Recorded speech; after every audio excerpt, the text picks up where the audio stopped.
सब मिले हुए, सब गुंडागर्दी करते हैं, सब ताज से डरते हैं, ताज इन सबको कुछ न कुछ भरता होगा तभी डरते हैं ये लोग। बात सारी यही और कोई बात नहीं है। काउंसलिंग बच्चा है क्या वो? मारने वाला उसका भाई है, उसका भगना है। कौन है वो लोग जो उनकी काउंसलिंग करी जाएगी? अगर शारिक अमान मर जाता तो कौन जिम्मेदार होता है इसका? कौन जवाब देता है इसका? शारिक अमान को इंसाफ क्यों नहीं मिल रहा? कब मिलेगा? जब बहुत देर को मारने के लिए 100-200 लोग बुलाए जाते हैं, ये कहाँ का इंसाफ? वो जो तैमूर है वो यहाँ का तो बॉर्डर है ही नहीं, वो तो राजा बाजार का है, वो तो एक खुद बड़ा क्रिमिनल है। उसने भवानीपुर में कहाँ लोगों को चापड़बाजी कर रखी है और आज वो कहता है दिखाया है कि देख इस बार तेरा गुनाह माफ नहीं होगा। तू हर साल माफी मांगता है, मेरे पास आके गुनाह करने के जाता है और रमजान में ही वो कांड करता है। उसका हर साल का रिकॉर्ड उठा के देख लो, कोई सा भी मसला उठा लो, वो रमजान में ही करते। जान चली जाती वो तब भी काउंसलिंग करते। नमस्कार दोस्तों, आज हम आपको दिखाने जा रहे हैं एक ऐसी खबर जो आपको हिलाकर रख देगी। 8 मार्च, वही दिन जब कोलकाता के वार्ड नंबर 43 में एक नौजवान के साथ मॉब लिंचिंग जैसा भयानक अपराध हुआ। सोशल मीडिया पर इस घटना का वीडियो आग की तरह फैला, जिसमें वार्ड नंबर 43 की निर्दलीय पार्षद आयशा कनीज के पति इरफान अली ताज, उनके भाई भांजा तैमूर और उनके साथी साफ साफ दिखाई दिए। अब सबसे बड़ा सवाल, अगर वीडियो में आरोपी साफ दिख रहे हैं तो फिर बाव बाजार पुलिस अभी तक हाथ पर हाथ धरे क्यों बैठी है? 13 दिन से ज्यादा बीत चुके हैं, लेकिन बाव बाजार पुलिस ने किसी भी मुख्य आरोपी को हिरासत में लेना तो दूर, गिरफ्तार तक नहीं किया। उल्टा जिन कुछ स्थानीय कार्यकर्ताओं को गिरफ्तार किया गया था, उन्हें भी अगले ही दिन कोर्ट से जमानत मिल गई। लेकिन सवाल और भी बड़ा है। पश्चिम बंगाल में 2019 का मॉब लिंचिंग बिल कहता है कि अगर किसी व्यक्ति के साथ मॉब लिंचिंग जैसी घटना होती है और वह घायल भी होता है तो दोषियों को उम्र कैद तक की सजा हो सकती है। लेकिन बाव बाजार पुलिस ने इस कानून के तहत कोई भी सख्त धारा नहीं लगाई। तो क्या कोलकाता पुलिस खुद मुख्यमंत्री ममता बनर्जी के बनाए कानून का पालन करने से पीछे हट रही है? अब एक और बड़ा सवाल उठता है, अगर शारिक अमान ने पहले कभी कोई गलत काम किया भी था तो उसकी सजा देने का हक किसे है? कानून को या फिर वार्ड नंबर 43 की पार्षद और उनके लोग? अगर सजा देने का काम कानून के बजाय लोकल भीड़ या फिर पार्षद के लोग ही करने लगे तो क्या इसका मतलब यह है कि बाव बाजार पुलिस की जरूरत ही नहीं रही? क्या अब से इंसाफ का फैसला सड़क पर होगा?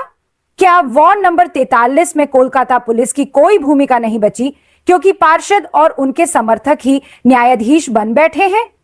अगर ऐसा है तो क्या यह मान लिया जाए कि बाव बाजार पुलिस सिर्फ नाम की है? असली कानून चलाने वाले वार्ड नंबर 43 के कुछ लोग हैं। इसी न्याय की लड़ाई को लेकर वार्ड नंबर 43 में एक विशाल रैली देखी गई, जहां हजारों लोग सड़कों पर उतर आए। घायल पीड़ित शारिक अमान की पत्नी सना शारिक भी इस विरोध में शामिल हुई। उनका साफ साफ कहना है कि बाव बाजार पुलिस को अपना काम ईमानदारी से करना चाहिए और वायरल वीडियो में दिख रहे मुख्य आरोपियों को तुरंत गिरफ्तार किया जाना चाहिए। सना शारिक की एक और अहम मांग है कि मेडिकल अस्पताल के आपातकालीन वार्ड के सीसीटीवी फुटेज को निकाला जाए और उसमें जो आरोपी मौजूद है उनकी निष्पक्ष जांच हो। लेकिन सवाल यह है, क्या बाव बाजार पुलिस इन मांगों को पूरा करेगी या फिर राजनीतिक दबाव में आंखें मूंदे बैठी रहेगी? अब जरा गौर करिए, हमारे हिंदुस्तान में महिलाओं को देवी का दर्जा दिया जाता है, कहीं माँ काली, कहीं माँ दुर्गा, और पश्चिम बंगाल की मुख्यमंत्री ममता बनर्जी को भी अग्निकन्या कहा जाता है। क्यों? क्योंकि वो अपने और जनता के हक के लिए बेबाक और निडर अंदाज में लड़ने से कभी पीछे नहीं हटी। लेकिन अब सवाल उठता है कि क्या वही ममता बनर्जी जो खुद एक महिला है, इस दूसरी महिला सना शारिक की आवाज सुनेंगी? आज सना शारिक अपने पति के लिए इंसाफ की मांग कर रही हैं। वो अकेली नहीं है, पूरा वार्ड नंबर 43 उनके साथ है। लेकिन क्या राज्य की मुख्यमंत्री ममता बनर्जी जो खुद एक महिला है, इस महिला की लड़ाई में न्याय का साथ देंगी या फिर एक निर्दलीय पार्षद के पति और उसके साथियों के राजनीतिक दबाव में आकर अन्याय करेंगी? अब देखना यह है कि इंसाफ जीतेगा या फिर सियासत। इरफान अली ताज को मतलब सज़ा नहीं हो रही थी अभी तक, समझ लेंगे, सज़ा नहीं हो रही थी, उनको पकड़ा नहीं जा। जो उसके साथ में साथी लोग हैं, जो उसका भाई है, साजिद है और भी सारे लोग हैं, उनको अभी तक पकड़ा क्यों नहीं गया? शारिक अमान को इंसाफ क्यों नहीं मिल रहा? कब मिलेगा? जब बहुत देर हो जाती। हाँ, वो लोग चाहते अगर शारिक अमान मर जाते या कुछ हो जाता तो क्या तब भी यही होता? तब लोग आते प्रोटेस्ट करने के लिए कि हम साथ में, हम साथ में। अब क्यों नहीं है साथ में? मैं चाहती हूँ कि पब्लिक से वो भी साथ में आए, वो बता पुलिस इंसाफ करे, ममता बनर्जी इस चीज़ का इंसाफ करे। देखिए, मेरे सबसे बड़ी बार इरफान ताज कभी पहले उसने जो गुंडे बुलाए थे वो बाहर से बुलाए थे, मेरे यहाँ का वार्ड का कोई भी नहीं था। सब जानते, कोई भी नहीं था, और सब कितनी मोहब्बत करते हैं शाहिद कमान से, इसका बताने की ज़रूरत नहीं है। एक बार आए और सर्वे करें, मालूम हो जाएगा कि असलियत क्या है। और उनके अगर उनमें इतना दम ही तो नहीं था, अगर दम होता तो बात ही क्या थी। उन्हें कभी दम है ही नहीं उनके अंदर। दम हो तो अकेले आते ना, अकेले लड़ते। एक बंदे को अकेले को मारने के लिए 100-200 लोग बुलाए जाते हैं। ये कहाँ का इंसाफ है। और उसका भाई, जो भाई को सफाई पेश करते फिर रहे, भाई नहीं था, भाई ने वीडियो में साफ दिख रहा है उसका भाई था, उसका भांजा भागना तैमूर था, और 2-3 लोग जिसका ड्राइवर है, वैन वाला है, कौन कौन उसके सब साथी लोग थे। और कैसे लोग नजर आएगा वीडियो को में, और क्या प्रूफ चाहिए है, और क्या प्रूफ चाहिए होगा बताइए आप। वो थे वीडियो ऑफ वीडियो ऑन, वो खेला चल रहा था, ठीक है, समझ रहे हैं। वो जब वीडियो कैमरा बंद है तो वो मार रहे हैं, जब वीडियो ऑन हो जाता है तो वो मतलब ना सीधे इनोसेंट बचाने लग जाते हैं। पर सच्चाई ये नहीं है, वो बराबर से मार रहे थे और पिटवा रहे थे। और वो जो तैमूर है वो यहाँ का तो वोटर है ही नहीं, वो तो राजा बाजार का है, वो तो एक खुद बड़ा क्रिमिनल है। उसने भवानीपुर में कहाँ कहाँ लोगों को चापड़बाजी कर रखी है, और आज वो कहता है इनोसेंट। उसकी तो खुद रिश्तेदारी ऐसे है कि जो क्रिमिनल है, उसका बैकग्राउंड कैसा है। वो उनका तो हर साल का यही ठर्रा हो चुका है, और यही काम हो चुका है उनका। वो क्या करते हैं, हर साल रमज़ान में ऐसा ही कांड करते हैं और उम्र करने निकल जाते हैं माफ़ी तलाफ़ी करने के लिए। उनको शर्म आ जाइए, खुदा भी माफ़ नहीं करेगा उनको, जो क्या सोचते हैं कि मैं यहाँ गुनाह करूँगा और अपना गुनाह मैं के धो लूँगा। ऐसा नहीं हो सकता, ठीक है। खुदा को भी नज़र आ रहा है। आज जो शारिक की जान बची है ना, आज जो शारिक बचे हैं वो अल्लाह की मेहरबानी है, वरना इतनी मार पीट में कोई बंदा नहीं बचता। 10-15 आदमी जब कोई किसी को मारता है ना तो वो वहीं फ्लैट हो जाता है। उसके बाद भी शारिक कमान बच गए हैं, तो ये अल्लाह की मेहरबानी। अल्लाह ने दिखाया है कि देख, इस बार तेरा गुनाह माफ़ नहीं होगा। तू हर साल माफ़ी मांगता है, मेरे पास आके गुनाह करने के जाता है, और रमज़ान में ही वो कांड करता है। उसका हर साल का रिकॉर्ड उठा के देख लो, कोई सा भी मसला उठा लो, वो रमज़ान में ही करते आता है। उसका काम ही यही है। लोकल जो MLA हैं वो फल भेजते हैं, अपना आदमी भेजते हैं। जब उनसे कहा जाता है कि विवेक गुप्ता साहब आए नहीं, वो कह लेंगे नहीं आएंगे, वो बाहर गए, विवेक गुप्ता जी आएंगे, बाहर गए हुए मिलेंगे आकर।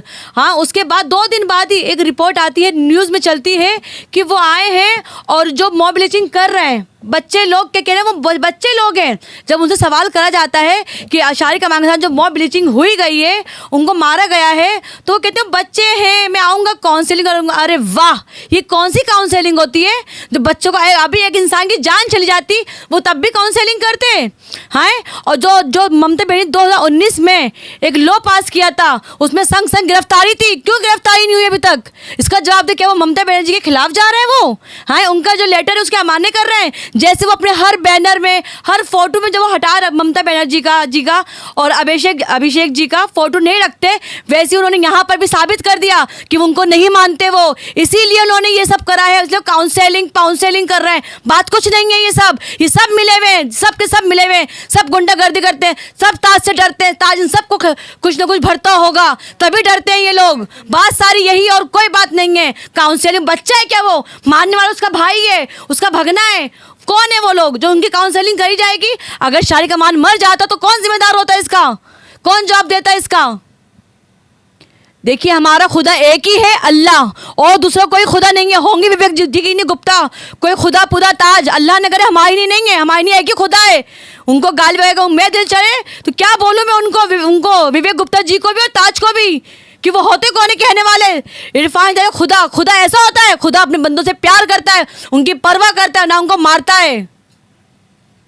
जाके पता कर लीजिए वो खुदा है यानी अल्लाह। खुदा तो नहीं, मैं नहीं कहूँगी कि वो कितने अच्छे हैं। वो खरीदते हैं लोगों को, पैसे से खरीदते हैं, बिरयानी का डिब्बा दे के, राशन बांट के।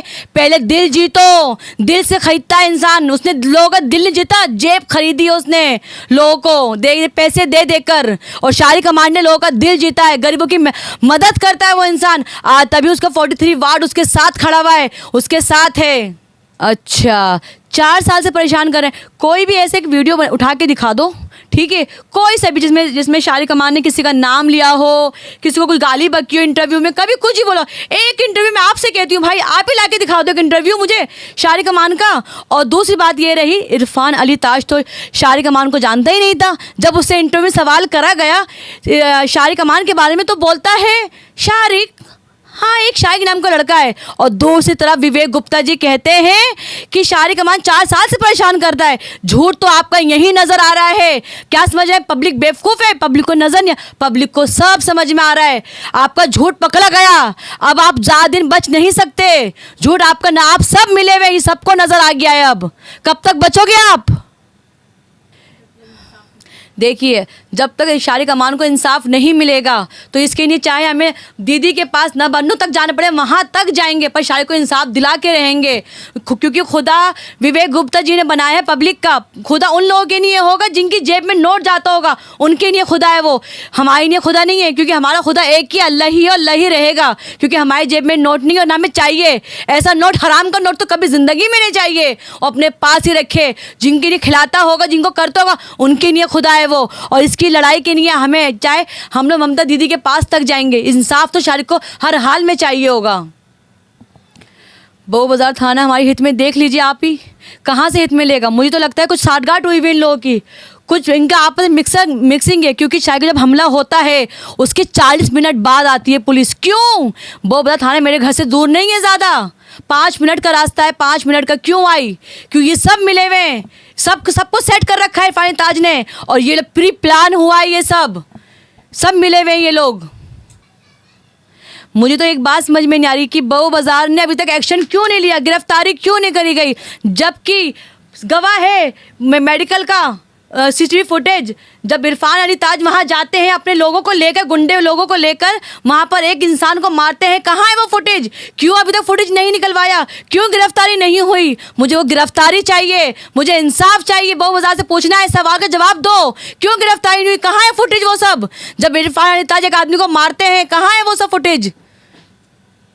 अगर बहू बाजार थाने ने इंसाफ नहीं दिया और अरेस्ट नहीं किया कुछ दिनों के अंदर, तो हम लोग सारी औरतें मिलकर थाना घेराव करेंगे, इंसाफ दिलाएंगे, हर हाल में दिलाएंगे। अगर वो एक्शन नहीं लेता, वो फुटेज नहीं निकलवाता, तो मैं बस यही कहूँगी दीदी से कि प्लीज़, जो बंगाल को एक अच्छा, मैं खुद दिल्ली से हूँ, मैं यहाँ रहती हूँ, मैं इतनी खुद तारीफ़ करती हूँ कि दीदी की, कि यहाँ जो कानून व्यवस्था है, यहाँ की हमारी सीएम इतनी अच्छी हैं। Mob lynching first time Bengal में हुई है, वो भी इतनी बेरहमी से, बेदर्दी से। हाँ, मुसलमान को मारता है। मैं यही चाहूँगी ममता बनर्जी से कि शारिक अमान को इंसाफ दिलाएं। जो आपकी पार्टी में ऐसे लोग हैं, जो उनसे लोग जुड़े हुए हैं, उन पे कार्रवाई करी जाए, उनको सख्त से सख्त सज़ा दिलाई जाए। मुझे पता है कि वो जानती है, उनको पता नहीं होगा या उन तक खबर नहीं जा रही होगी, क्योंकि अगर उन तक खबर जाएगी वो एक्शन ज़रूर लेंगी इस चीज़ के लिए, और शारिक अमान को इंसाफ दिलाएंगी। मैं चाहती हूँ वो अपनी इमेज कभी भी बंगाल की ख़राब होने नहीं देगी। मैं खुद इतनी तारीफ़ करती हूँ कि हमारी अच्छी सीएम है, हमारी ममता बनर्जी इतनी अच्छी है, वो एक औरत होकर पूरे देश को चला सकती है। वो हमारे शारिक अमान को भी इंसाफ दिला के ही रहेगी। दिल से डमजल लैंड स्पोर्टिंग क्लब, हमारे वार्ड नंबर 43 के जो क्लब है, मैं उनका तहे दिल से शुक्रिया अदा करना चाहती हूँ कि वो बिना डरे, बिना झिझक के हमारे साथ इस मुहिम के लिए खड़े हुए, इंसानियत के लिए, कि हमें शारिक अमान को इंसाफ दिलाएंगे। मैं उनका बहुत बहुत आभारी हूँ और शुक्रिया अदा करना चाहती हूँ कि उन लोगों ने हमारा साथ दिया और इसकी शुरुआत करवाई।